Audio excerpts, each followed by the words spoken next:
Estamos con el doctor Enrique Chávez. Doctor Chávez, buenos días. ¿Nos escucha? Sí, clarísimo. Muy amable, doctor Enrique Chávez. A ver, cuéntenos muy brevemente, ¿cómo pasó usted en el contagio?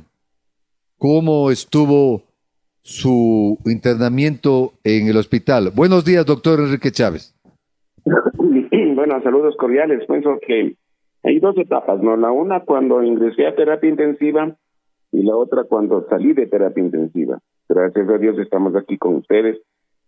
Luego de Dios, las medicinas, los médicos, definitivamente estamos listos para seguir trabajando por la sociedad, número uno. Número dos, el proceso empieza desde que uno, a pesar de tener los cuidados, se contagia. Y esto es algo muy especial, que debemos analizarlo con cabeza fría. El contagio es muy circunstancial, me explico. Usted puede tener la mayor cantidad de medidas de bioseguridad, pero para mala suerte usted pasó por un sitio en donde que había microgotas de alguna persona que está contagiada, y para mala suerte pasó por ahí y se quitó la mascarilla, y eso entró en su organismo y eso le contagia. Y eso entra en su cuerpo, y según cómo esté su cuerpo, pues ese organismo puede llegar desde sintomatología leve, como es en los deportistas, hasta el fallecimiento de la persona, como es con personas de alto riesgo que tienen otro tipo de enfermedades, que coadyuvan con el virus a que la gente se agrave y tenga diferentes tipos de manifestaciones que pueden ser leves, moderadas y graves, como desafortunadamente hemos ido viviendo. A ver, cuéntenos qué pasó en la clínica, doctor, en el hospital. Bueno, yo como médico, pues consulté también a colegas, amigos que tenían la misma que estaban tratando este tipo de pacientes, y ellos me recomendaron muchas medicaciones, otros recomendaron otras medicaciones. En ese tiempo se hablaba de esa sustancia de cloro, hablábamos de esa sustancia antiparasitario. Les cuento que yo intenté todo, pero el cuadro clínico se me fue agravando. ¿Y cómo se va agravando? Se va agravando cuando se inflama el sistema respiratorio, es decir, los pulmones, y cuando el porcentaje de saturación del ser humano va bajando. Normalmente estamos hablando de una persona joven y sana alrededor de 95 a 100, y una persona ya más adulta entre 90 y 95. Y va bajando. Yo veía que con el segundo día bajé cerca de 80, al tercer día ya bajé cerca de 70 y ya me sentía que me ahogaba. Entonces a mi esposa le dije, subamos en el auto a la clínica. Cuando llegué a la clínica yo tenía saturación de cerca de 60. Entonces eso era una emergencia, tenían que entubarme urgentemente porque me estaba muriendo. Lo que yo recuerdo es que me dormí, me pusieron una venoclisis, es decir, me pusieron un suero que llamamos comúnmente. Yo veía que el tubo entraba y que me inyectaban, es decir, estaba en un coma inducido. Y es lo que no me acuerdo más nada. Cuando despierto para mí pasó una noche, pues despierto y abro los ojos y veo que el tubo salía, me aspiraban secreción. Y para mí pasó una noche, pero después preguntando, habían pasado 11 días, en los cuales, en el día 7º y 8º, había estado ya en fase crítica, es decir, me estaba muriendo. Me habían puesto decúbito ventral, es decir, boca abajo. Se me perforó el labio superior producto del apretón y del estar boca abajo encima del tubo. Pero lo importante es que fui saliendo, a pesar de que soy gordito, tengo obesidad moderada, pero soy activo. Entonces, muchas de las conversaciones que he tenido con los colegas médicos, pues definitivamente el hecho de ser activo fue lo que hizo que mi organismo reaccione ante la agresividad del virus y los efectos del virus. Estamos con el doctor Enrique Chávez, que es médico ¿Sigue siendo médico de la Concentración Deportiva de Pichincha? Tal cual, médico de Concentración Deportiva de Pichincha y docente de la Universidad de las Fuerzas Armadas de y todavía seguimos dando clases, y a los que mis alumnos están escuchando en este momento, y les envío un saludo. Ya, muy bien. Patricio Roberto, Ya saben lo que pasó con el doctor Enrique Chávez. De él me acuerdo, dijo, yo creía que estaba una noche, 11 días, y en el octavo he estado casi agonizando. Patricio Roberto. Doctor, ¿cómo está? Buenos días, un gusto. Doctor, ¿cómo fue el despertar y la etapa post-terapia intensiva? Bueno, el despertar fue medio especial, ¿no? Uno con la medicación, uno tiene alucinaciones. Yo tenía unas alucinaciones de lo que me acuerdo, ¿no? Era como focos rectangulares, triangulares, luces que entraban y salían, que se me acercaban y se iban. Y recuerdo haber visto a mi suegro en una escena, 2 veces en una escena en Esmeraldas, que me decía, don Henry, ¿qué hace usted aquí? Y recuerdo mi universidad, recuerdo a mi esposa, imágenes así como dice, cuando uno pasa en ciertas etapas críticas aparecen ciertas imágenes. Y yo como médico definitivamente me sentía un trapo, porque estaba con una parte de psicomotricidad de un bebé de 8 meses, no podía moverme, 15 días en absoluto reposo, pues de toda la masa muscular va disminuyendo tanto en tamaño como fuerza y en función, que son 3 cosas totalmente diferentes y que ahora se llama el síndrome de sarcopenia. El fisioterapista me ayudaba, pero después veía que esa ayuda no era tan funcional. La idea es que nosotros comencemos a fortalecer las cosas funcionales. Como médico que soy, pedí directamente salir de terapia intensiva a mi hogar para hacerme la misma rehabilitación yo mismo. No pasé a cuarto de la clínica, sino directo a casa. Cuando llegué a casa sentí que me moría. Llegué con tanque de oxígeno, por supuesto, no saturaba bien, daba 4 o 5 pasos hasta por ahí al baño, no podía, tenía que cargarme, regresaba y solamente por hacer el esfuerzo de levantarme llegaba con una fatiga terrible. Esta fatiga pues definitivamente me angustiaba, pensaba que me estaba muriendo y no me imaginaba de estar ligado o pegado a un tanque de oxígeno. Algo sabemos de fisiología, pues, y comenzamos a trabajar lo que se llama la zona crítica, zona de fatiga, zona umbral o zona de lineal, un sinnúmero de literatura que se maneja, y comenzamos a trabajar este tipo de cosas, es decir, si me fatigaba, descansaba, otra vez hacía lo mismo, 3, 4 pasos, 10, así progresivamente hasta ir mejorando el nivel de condición física que se llama normalmente o comúnmente. Ya cuando comencé a dar 10, 20 pasos en la planta alta de la casa, en el dormitorio, ya caminar y dar 10 pasos para mí era un triunfo, pero me sentía demasiado débil y comencé a trabajar fuerza. No podía agacharme, mi esposa tenía que ponerse en posición de en 4 para yo tirarme prácticamente encima de ella ir saliendo y progresivamente yo ir haciendo movimientos para que trabaje más fuerza, pero desde el punto de vista de movimientos y de trabajo muscular, pero funcional, es decir, movimientos que me sirvan para mi vida diaria. Lo que se habla ahora en el fútbol se entrena ahora con fútbol. Lo que se habla ahora en el deporte se entrena con el deporte. Alguna video que dice, no entrenemos como maratonistas y vamos a jugar fútbol o vamos a jugar básquetbol. Fui haciendo esto cuando ya a la semana ya pude incorporarme solo, ya podía hacer mis cuidados personales de higiene solo. Intentaba bajar a la planta baja y para eso se necesitaba fuerza de sostenerse. Me ayudaron mi esposa y mi cuñada. Cuando yo bajé y terminé en la planta baja era haber conseguido una maratón. Cuando yo subí era tener un récord mundial. Pero eso fuimos progresivamente trabajando y eso es lo que sugiero y recomiendo a los pacientes que han tenido, a las personas que han tenido este problema. Siempre buscar ese límite de ir venciéndote, siempre y cuando se haya determinado que tu pulmón, tu corazón, que son el motor fundamental, estén bien. Desafortunadamente hay veces en que una de las secuelas que tenemos es que se afecta la parte del pulmón y del corazón. Por eso no podemos hablar de recomendaciones generales, sino de recomendaciones específicas según el caso de lo que ha sufrido como secuela el paciente. La persona post-COVID hasta ahora se han analizado 52 secuelas, 52. En una discusión con científicos de una reunión de Red Mundial de Actividad Física, yo puse una secuela más que era la pérdida de memoria inmediata. Es decir, yo puedo estar conversando con Patricio Palau y algún rato le digo, oye Pat, y no me acuerdo el nombre y después me viene el nombre. Pero esas son secuelas que hay que ir estudiando y es lo que les escuchaba hace un poquito.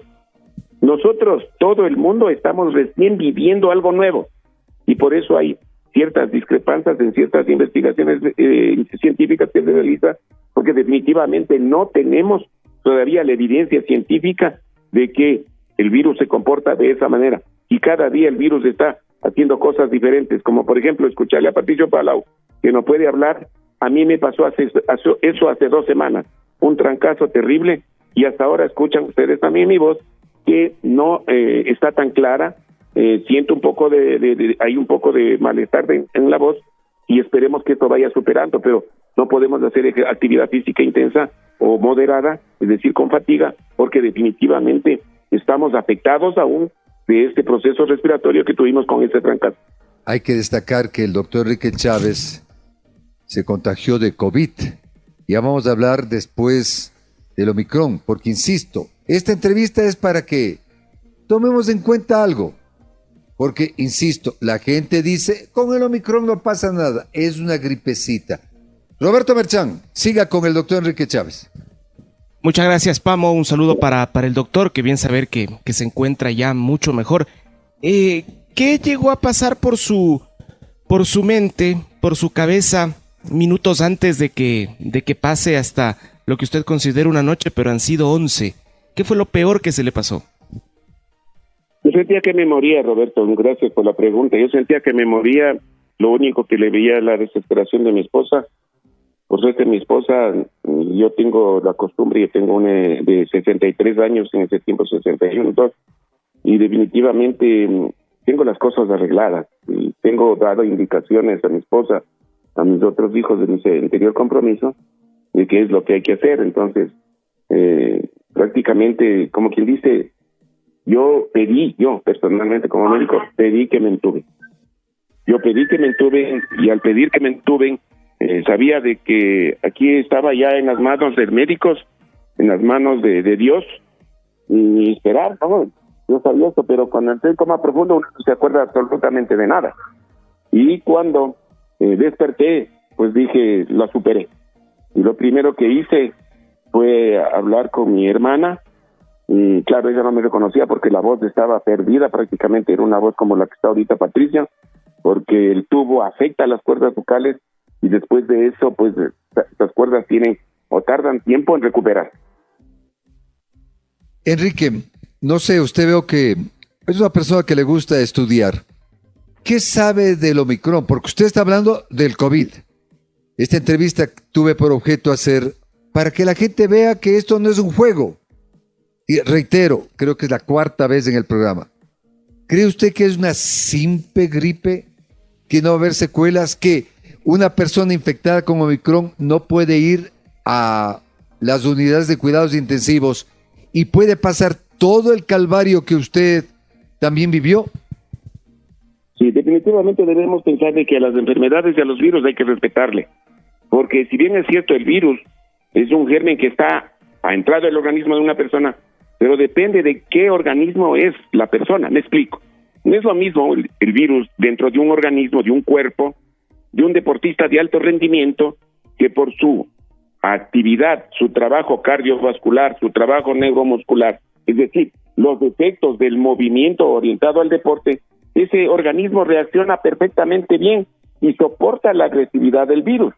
Y por ende, muchos deportistas han tenido, yo creo que Cristiano Ronaldo se informó que tuvo 2 veces el virus y casi no tuvo sintomatología. Messi estaba infectado y la sintomatología dice ha sido leve, pero todavía le mantiene. Pero no es así con otro lado de la moneda. Personas que tienen una de las 35, una o 2 de las 35 enfermedades no transmisibles, en donde, en dependencia de la gravedad de esa enfermedad, con el virus se suman sintomatologías y viene el alto riesgo. Señores, nosotros debemos pensar que si nosotros no tenemos, la humanidad ahora no tiene una buena condición física, ha disminuido la capacidad de moverse, ya el movimiento ya no es una necesidad, el riesgo de la afectación que tengamos con cualquiera de las cepas de los virus es mayor. Hay estudios científicos que demuestran que una persona que no hace actividad física definitivamente duplica, y hay otros estudios que dicen hasta que duplica el riesgo de muerte. Es decir, señores, nosotros tenemos que tener en mente que el movimiento del ser humano es un instrumento, es la medicina. Ojo lo que voy a decir, es la medicina, tanto de prevención e incluso de tratamiento de muchas de las enfermedades, incluyendo la protección contra el virus. Nosotros debemos pensar que vamos a seguir teniendo cepas. Las investigaciones científicas dicen que van a aparecer más cepas, pero cada vez estas cepas ya no van a ser tan agresivas como fue la primera, que definitivamente el ser humano que lo contraía entraba en fase de riesgo. Pero tenemos que pensar en lo positivo, cómo podemos encarar y enfrentar a esto. Nosotros, ahorita, por ejemplo, mis estudiantes están llamando, están hoy escuchando, y yo les digo a todo el mundo, la profesión de los profesionales de la actividad física y deporte, esa es la solución para la humanidad. Desafortunadamente, ojo lo que voy a decir, desafortunadamente a los políticos, a las autoridades, al sistema farmacéutico, al sistema de medicina, al sistema del negocio de la salud, señores, no les conviene. Por eso les recomiendo, vean esa película No mires arriba, de Leonardo DiCaprio. Precisamente eso es lo que está pasando. Escuchaba, no sé si era usted, Pablito, que decía que a los científicos no les llaman. Sí, porque el problema no es de la investigación científica ni los datos científicos. El problema es la parte administrativa, la parte comercial, la parte de manejo político, o sea, hay otras cosas que se toman en cuenta para tomar una decisión. Yo decía, no, viene el virus y nos encierran, pero cuando hay una manifestación política, cuando hay una fiesta, pues ahí no hay problema, incluso fiestas propiciadas por políticos mismos. Recordemos, si no, las elecciones anteriores. Entonces nosotros debemos tomar esto con pinzas, primero buscando la información científica de última generación y la más asertiva, porque todas las cosas, todos los días están cambiando. En reuniones que hemos tenido, nosotros vemos que cada día hay miles de artículos científicos que se publican y que esos datos tienen que manejarse con mucha cabeza fría y fundamentalmente tomar las decisiones del caso a pesar de. Yo digo, hay gente que tiene que salir, sí, pero cuídense pues saliendo. Todo el mundo tenemos que cuidarnos, pero si sale y no se cuida, aténgase las consecuencias y no le eche al gobierno la culpa de lo que pase. Doctor, una consulta. Hoy en día, con las variantes que tenemos, que entiendo son algunas, pero capaz que las comunitarias que tenemos en nuestra ciudad es Omicron y Delta. ¿Cuál es hoy en día, con 2 vacunas, la gran mayoría de personas, la que más afecta, la que podría darnos secuelas, pese a que todavía están en estudio para un futuro? Mira, voy a hablar algo muy medio fuerte, ¿no? Señores, algunos compañeros hemos conversado con amigos científicos y nos dicen, ya pasamos la muerte de los más sensibles, ya pasamos que se fueron la gente que tenía más problemas, la gente que no resistió. O sea, el Delta ya pasó, o sea, ya no va a matar tanto como al principio. Ahora, el Omicron y las otras cepas que aparezcan van a tener ya otros coadyuvantes. Por eso hay que ver, alguien decía en son de broma, oye, si nosotros salimos del virus, definitivamente tenemos un organismo fuerte. Los que vamos a sobrevivir seremos seres humanos con un cuerpo bien reforzado para este tipo de ataque de virus. Desafortunadamente, esperemos que ya calme tantas cepas que están saliendo, ¿no? Porque yo les digo alguna vez, como anécdota, fuimos a Juegos Nacionales en Riobamba, inyectamos una vacuna contra la gripe y llegamos a Riobamba y algunos deportistas se salieron con gripe. Pero la pregunta es, ¿cuántas cepas fueron invacunadas? Entonces hay que ver que si esas cepas que fueron vacunadas nos protegen, pero hay nuevas cepas que el individuo, a pesar de que esté vacunado, si salen nuevas cepas, no estamos vacunados contra estas nuevas cepas. Y ahí la obligatoriedad de cuidarnos. Por eso discrepo el día de ayer que escuchaba a ciertos radioescuchas, definitivamente no tienen conocimiento, no tienen una base desde el punto de vista de datos, de investigación científica, que vaya a hacer una opinión en donde que se diga que nos matan, que nos ponen un chip. O sea, con los debidos respetos, eso es de no tener un criterio, ¿no? Aquí hay que hablar con datos de investigación científica, con datos probados y no con creologías que definitivamente hacen daño a la sociedad. Me dice un oyente para el doctor Enrique Chávez, ¿sufre la persona cuando está entubada?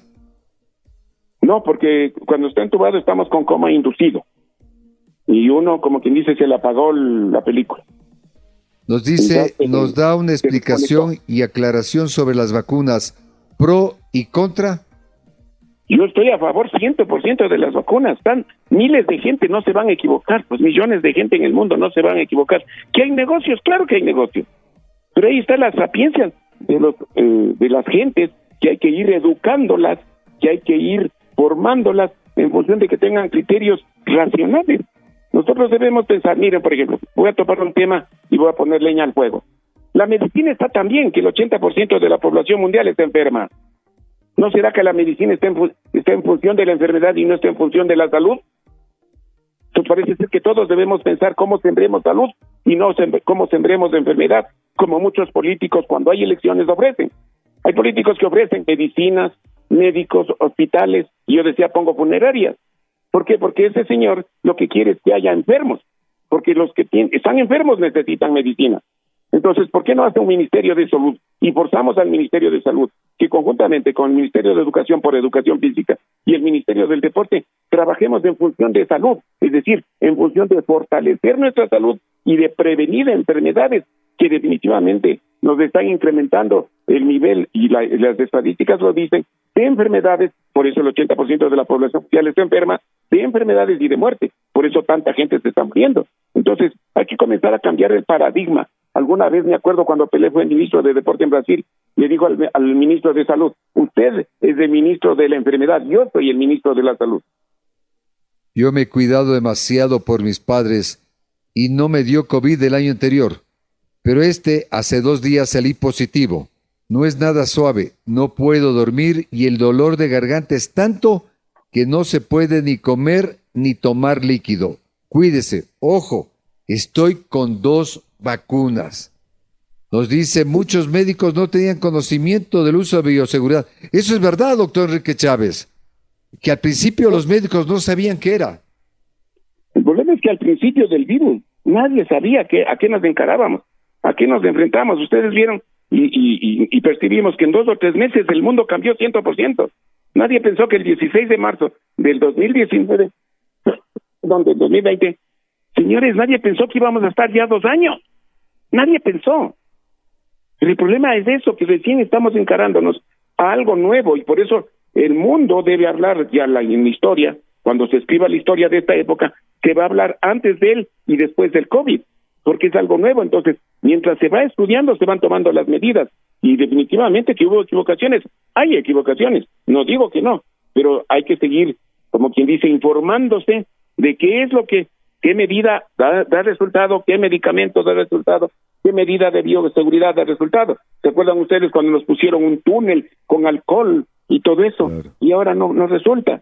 Hay estudios que tanto alcohol también produce daño. O sea, hay muchas cosas que hay que ir estudiando, pero mientras tanto, las medidas que se han tomado, las más simples, lavarse las manos, protegerse de la nariz, evitar aglomeraciones, eso hagámosle, porque eso no ha cambiado. Doctor Chávez me dice, ¿qué riesgos corremos si empezamos actividad física al salir de la enfermedad, o qué tiempo debemos de esperar? Yo hago ciclismo de pista. Bueno, primero que nada, verán, todas estas, como vuelvo y repito, las indicaciones son generales, pero de ahí tenemos que ser según la persona que ha sido afectada. Me explico. Yo, por ejemplo, ahorita voy a ponerme de ejemplo. Yo con mi esposa hace 2 semanas pasamos con un trancoso terrible, fiebre, tos, malestar. La semana anterior no podía ni dar clases. Esta semana recién estoy recuperándome. No he hecho actividad física durante 2 semanas. Y recién estoy empezando a darme cuenta de que comienzo a caminar y ya me fatigo fácil. Entonces, el mensaje fundamental, lucha y peléale al nivel de fatiga. Es decir, cuando nosotros vamos conversando y dejamos de conversar, es porque estamos entrando en un nivel de fatiga. Ahí mantente. Y cuando en 1 o 2 semanas ya te mantienes en ese nivel de poder conversar y seguir caminando, pues ya hazla la 3ª semana o 2ª semana, según cómo te veas o te sientas, ya comienza a trabajar con más alta intensidad. Ya comienza a callarse un chance, aumentar la intensidad y otra vez regresar. Mire, por ejemplo, ahora, y topando un tema que definitivamente hay que reforzarlo, ahora el músculo ya no es solamente una estructura que contrae y relaja para el movimiento. Ahora el músculo es una glándula que secreta 3,000 hormonas y que regula al organismo, y solo 650 están estudiados. y dentro de esas hormonas están las hormonas que hacen el equilibrio del funcionamiento del cuerpo humano. Por ende, de aquí a poco, y eso dicen los científicos, de aquí a poco se va a considerar al sistema muscular como el principal sistema del organismo humano, por encima de lo cardio que hasta ahora nosotros hemos venido creyendo.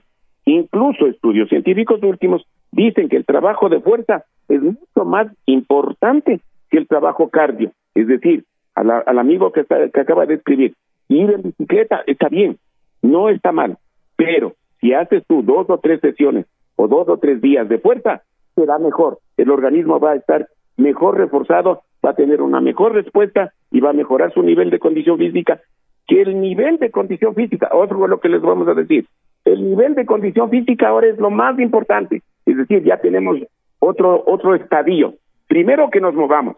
Segundo, que nos movamos en alta intensidad, es decir, nos movamos más rápido. Hay estudios que dicen que las personas que caminan más rápido viven más que las personas que caminan más lento. Y tercero, pensar que no solo es resistencia. Ahora el trabajo de fuerza se ha tornado en los últimos, un año, el trabajo de fuerza, investigaciones demuestran que es mucho más importante y que aquí a futuro toda la medicina, la ciencia, la fisiología, pues recomendará que preocupémonos de movernos, así estemos con cáncer, así estemos en terapia intensiva, así estemos hospitalizados. El trabajo del músculo será lo más importante para hacer que el organismo humano funcione bien, así estemos sanos o así estemos con diferentes niveles de enfermedad. Última inquietud, Patricio, Roberto. Ahora, mucho se habla, doctor, de este movimiento antivacunas, quienes dicen que no lo van a hacer. Inclusive hay gente que me han comentado utiliza certificados que no son verdaderos. Imagínense, para entrar a un centro comercial, a un teatro, etcétera. Esto del grafeno que ayer alguien llamaba a exponer, ¿qué nos puede comentar, doctor? Bueno, yo voy a decir algo que espero que no se sientan agredidos. Señores, hasta los animales tienen normas y tienen normas de comportamiento social, hasta los animales. Los seres humanos, desafortunadamente, estamos viviendo unas décadas últimas de que todo tiene que ser permitido. Entonces llegará un punto, y como decía Pamoga, hace unos días que le encontré, si no quieren vacunarse, váyanse a una isla, no vivan en sociedad, aléjense del resto que debemos vivir o que queremos vivir en sociedad. Y todo el mundo piensa que ahora tiene derechos. Perdónenme, nosotros tenemos derechos, sí, pero la gran mayoría tenemos que cuidarnos, y la gran mayoría debe mandar contra esa minoría que piensa que porque piensa diferente puede hacer lo que le da la gana con la gran mayoría. Entonces nosotros debemos pensar de que hay que seguir las normas que a nivel mundial se está dando, que hay un sinnúmero de investigaciones, sí, pero son más los beneficios que los perjuicios, y eso es lo que nosotros debemos informar a la gente y no pensar de que todos nos estamos muriendo, porque si no también hay investigaciones que dicen que las vacunas han salvado millones de vidas, y no es que a las vacunas han hecho que nosotros podamos fallecer. La medicina es así. Recuerdo yo, cuando estudiábamos farmacología, prescribíamos aspirina, pero hay un bajo porcentaje de que esa aspirina le puede dar gastritis o incluso hasta una úlcera sangrante. Pero el porcentaje es bajo, pero no por eso vamos a decir que la aspirina no sirve. Igual es en las vacunas, que hay gente que piensa que las vacunas hacen daño. A lo mejor sí, pero el porcentaje es bajísimo. Entonces no pensemos, como decimos en pedagogía, si yo dibujo un rectángulo y un punto, no veamos el punto, veamos el rectángulo, que es los beneficios de las medidas que se están haciendo, y no el punto, que es el porcentaje de error o el porcentaje de respuestas negativas que tenemos. Roberto. Doctor, y alrededor de la situación que vivimos con tantos contagios, ¿hasta qué punto alguien con sus 2 dosis puede aguantar en casa, aislado?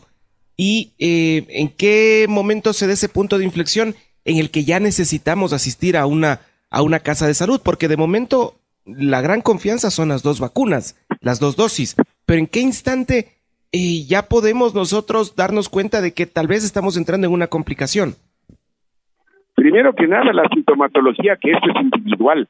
Vuelvo y repito, el nivel de condición física de la persona hace la gran diferencia. Por eso cuando yo regresé a trabajar en concentración, el médico de cabecera mío, el intensivista, me decía, oye hermano, cuídate de estar cerca de deportistas, porque ellos son transportadores sanos. Es decir, los deportistas pueden tener el virus, pero por ser deportistas, por tener una excelente condición física, ellos no tienen sintomatología, pero transmiten. Las vacunas no te dicen que no vas a tener el virus. Sí puedes tener el virus, pero la sintomatología igual va a ser menor. Entonces, si la sintomatología se está complicando, por ejemplo, yo acostumbro a decir a mis estudiantes y a la gente de mi entorno, compremos un oxímetro, un dosificador de oxígeno, que no cuesta, que hay ahora en el internet hay baratísimos, $5, $10, y midámonos. En caso comienza a bajar bajo el 90, ya preocupémonos.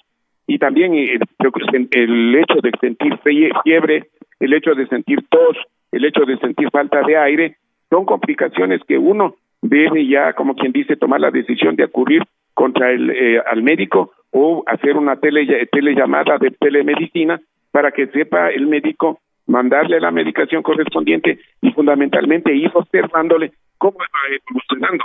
Miren ustedes ahora los trancazos que estamos viendo en nuestra sociedad están durando 2 semanas aproximadamente. Ya no es como antes era un síndrome gripal, un trancazo, un resfriado que duraba alrededor de la semana.